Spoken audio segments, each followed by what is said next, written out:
bagomeye nako si twebwe bagomeye. Hari igihe baza batekereza ngo ni twebwe barwanya, bagafata n'ibitutsi rimwe na rimwe bakadutuka, ariko mu by'ukuri bagomeye isezerano, bagomeye nyiri isezerano. Tibarwanya isezerano gusa, ariko barwanya na nyiraryo.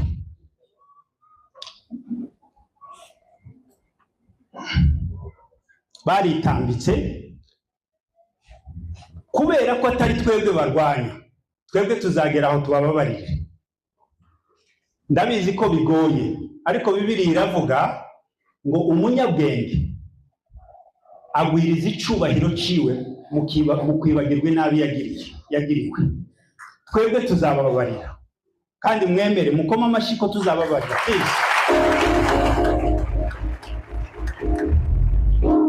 Ariko dushobora kuzababarira ibo bikabagora kwibabarira. Bazahushanwa n'amahoro, bazahunga abandi bari gutaha, bazarangiza umwero w'igihugu bakiri hanze,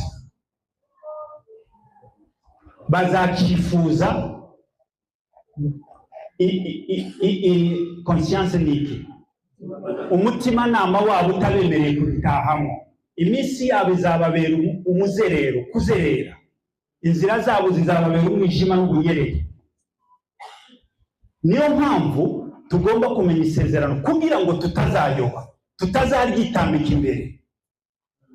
Iyo uri mu isezerano ni ukurwanyiriza ubusa byakunesha, kubera ko ntabwo ari we warwanya.